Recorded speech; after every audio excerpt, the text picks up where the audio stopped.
Left, right, I'm a soldier, brave and bold. I do just what I'm told. I talk and act and sound just right, 'cause failure is out of sight. Toastmasters and honored guests, this is what the world looks like to a person with adult ADD. Dressed tight, nice and straight, and in order. Now, those of us with ADD, or the formal medical term now is ADHD, known as Attention Deficit Hyperactive Disorder. Now, us insiders who have ADD, though we know it as something else, we call it ADOSD, which stands for Attention Deficit, shiny disorder.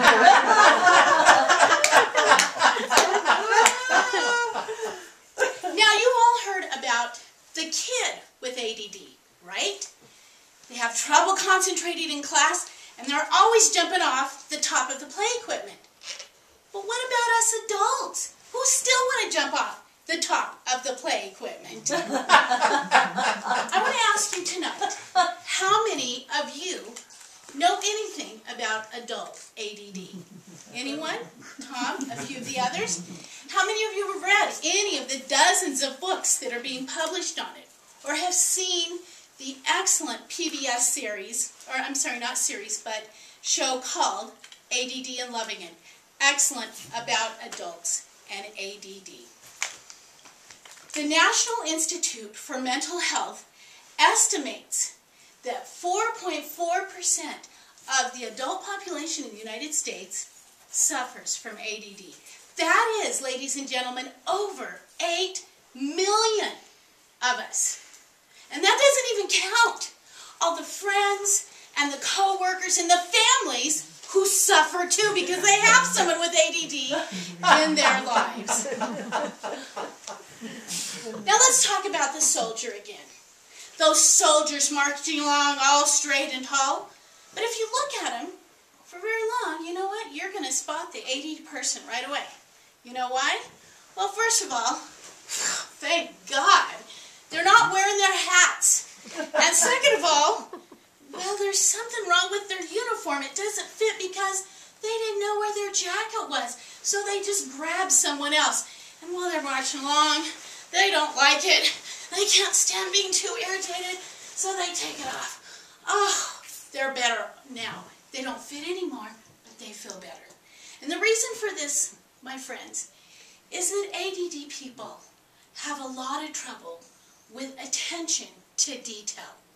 That means they're always losing and misplacing things.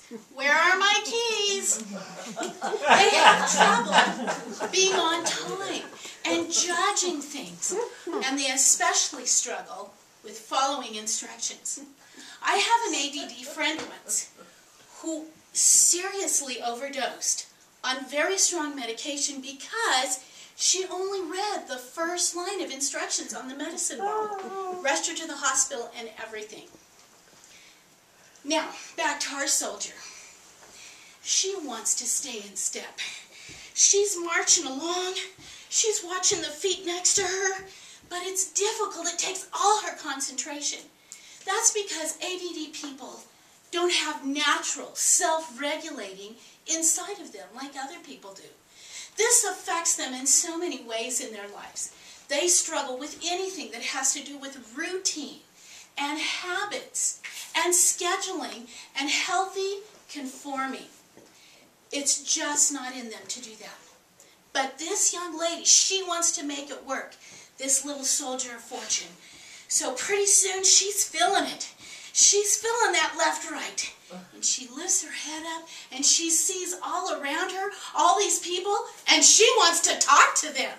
Because we know ADD people like to connect and they like to express themselves. So she starts chatting with her neighbor.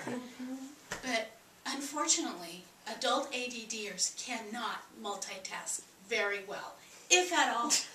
So she's out of cadence right away. She's bumping into people and her hands there. She's gesturing or smacking people. And then the rest of them get out of cadence and get messed up. And pretty soon, the whole platoon is a mess. And that's when the drill sergeant comes over and he starts yelling at her. Well, we ADD people, we are used to being chewed out. We don't like it, but it is definitely a part of our life. But after being chewed out enough, what do? You take a hike, right? So if you look over on the hillside, here's a bunch of other soldiers of misfortune who've quit, the other ones.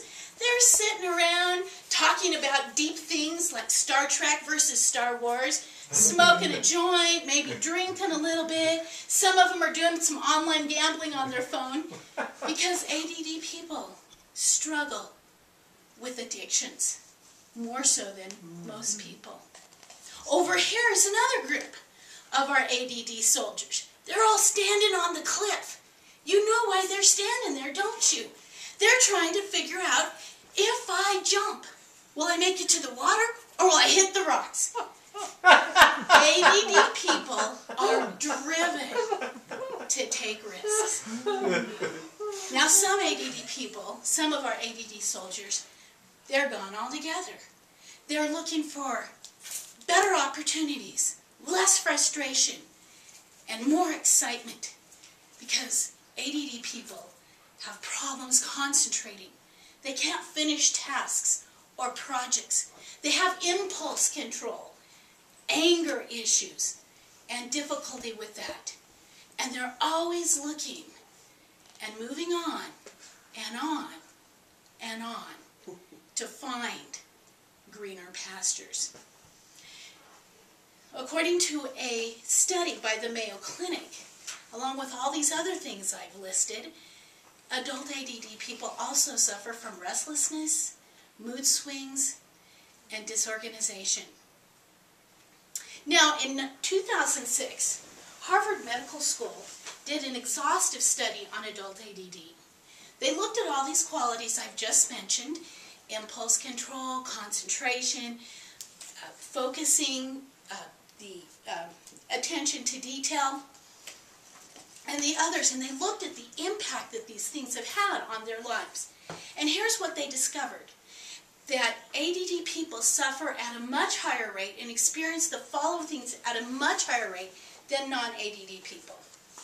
Problems in their careers, more frequent job loss, more often out of work, chronic underachievement, procrastination, money problems, substance abuse, relationship difficulties, more frequent separations and divorces, increased driving problems, lower social economic status, and fewer occupational achievements. All of this eventually causes the sufferer of adult ADD to spiral down into depression and anxiety. In fact, I have a friend who's a therapist. She calls it the trifecta. She says they always go together: adult ADD, anxiety, and depression. And yet, my friends and fellow Toastmasters and honored guests, this is so sad because ADD people are filled with amazing creativity and lots of color. They are the great visionaries of this world, have amazing inventive ideas, and above all, people with ADD have a deep desire in their hearts to change the world. And many of them have. I'm going to read off a few names to you of people with diagnosed ADD. See if you know any of these names. Will Smith, Justin Timberlake, Terry Bradshaw, James Carville, Albert Einstein, and Richard Branson. Some others you also might know: Frank Lloyd Wright, Bill Gates, Henry David Thoreau, Thomas Edison, and John F. Kennedy. Yet sadly, too many of what could be the brightest lights in our culture are barely struggling to survive. Some of them living consistently below the poverty level, mired in depression and sadness and hopelessness. As I've given this speech, I hope you've heard this one word over and over, and it's the word struggle. These bright lights are struggling. What can we do to help them? There's lots of things for the people with ADD. There's medication, there's coaches, there's doctors, there's books, there's support groups. But what can we do? Right now, I would like to encourage you to do the one thing you can do to address the worst problem that sufferers of ADD encounter. And that is they lose belief in themselves and what their dreams and goals can do for this world. Can we help them with that? Oh, you bet we can. If you are a person who struggles with ADD, or you know someone who does, reach your hand out to that person and encourage them and give them hope that there is good about them. And even though they may not have all the skills that our culture values so highly, they have something else, better and greater, because it's what they can give. Let them know there is hope and there is help and there is a purpose for their life. And even though they may not fit in with our soldiers, they are not misfits, but they are the persons who can change the world.